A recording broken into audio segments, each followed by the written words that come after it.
So I was reading through this huge stack of safety reports and training manuals this morning. Yeah. Stuff from the FBI, OSHA, all the big ones. Mm-hmm.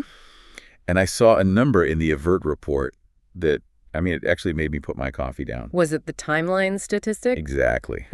For those who might not know, AVERT is the Active Violence Emergency Response Training. Right. They found that over 66% of active shooter incidents are completely over before law enforcement even arrives on the scene. It just stops you in your tracks, doesn't it? It does. We all have this 911 mindset, Yeah. that the cavalry is coming. But that statistic, it just flips the whole script. So for those first absolutely critical minutes, the first responders aren't who you think they are. They're not the police. They're the people working right next to you on the line or in the next cubicle. That is such a heavy realization. Mm-hmm. If you're working a line in a plant or picking orders in a warehouse, safety is suddenly not just about your high-vis vest. Not at all. It's about realizing that you might be the only security asset that matters in that moment. Right. And our mission with this deep dive, it isn't to make anyone paranoid. It's to strip away all the complex research here and just find the practical behavioral patterns that keep teams safe. Moving from fear to awareness. Exactly. Well, looking at some of this data, the fear can feel a little displaced. The FBI reported, 24 active shooter incidents in 2024? Mm-hmm. When you think about the size of the American workforce, that number feels almost small. It does, but that's the trap. That's just the tip of the iceberg. Okay. The FBI data focuses on those huge catastrophic events.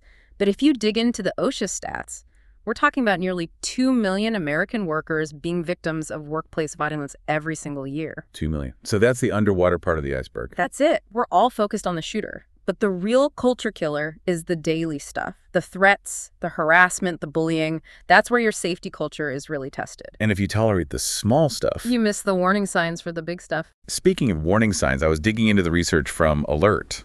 That's the Rapid Response Training Center for Law Enforcement. Oh, yeah. And they completely bust that movie myth that these perpetrators just snap. Oh, the he just snapped myth is so dangerous. The research is very clear on this. They plan it. They plan and they prepare. They don't just explode out of nowhere. It's an evolution. They think about it. They might acquire weapons. They probe security. So on a busy shop floor, that evolution, it's not invisible. It's the person who's getting more and more belligerent or maybe suddenly hypersensitive to any criticism. Right. Someone who can't take a simple correction without blowing up. Yeah. Or they get a sudden obsession with some grievance. But this is where it gets so tricky in the real world. We've all worked with a guy, let's just call him Bob. There's always a Bob. Always. And Bob is always angry. Bob is always yelling about how management screwed him over. And the team just says, it's just Bob being Bob. Yeah. That is the Bob being Bob syndrome. And it's a fatal blind spot. It's what we call the normalization of risk. You're just dismissing it as a personality quirk. And when you do that, you remove any chance for intervention. You're watching the pot boil and deciding not to turn down the heat. And sometimes that heat, it comes from outside the building.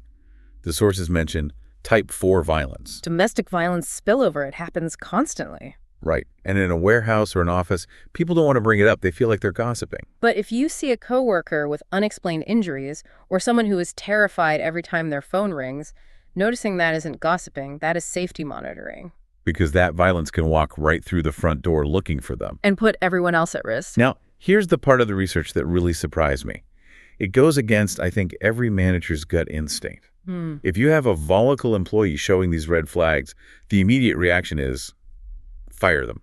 Get the problem out the door. You would think so, but that is often the worst thing you could possibly do. Wait, really? Why would you keep a potentially dangerous person on the payroll? Because for many of these individuals, that job is the last thing tethering them to reality, to stability.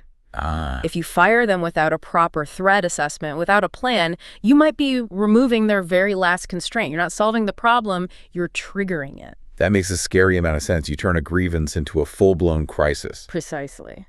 So if we can't just fire them and we can't ignore them, the only real option is to report it way before it gets to that point. You have to report, not rationalize. If something feels off, a drastic change in behavior, an ominous comment, you have to tell someone. And of course, the FBI standard for the worst case scenario is run, hide, fight.